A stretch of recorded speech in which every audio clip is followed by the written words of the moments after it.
ধৰিব মাজৰ চেও খচালিৰ কামি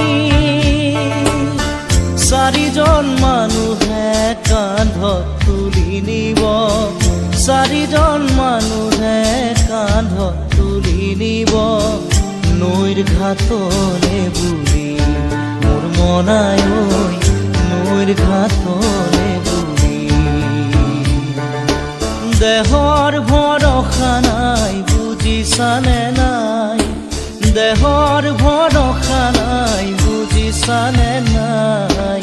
আজি হাঁহি আছো ক'বতো নোৱাৰো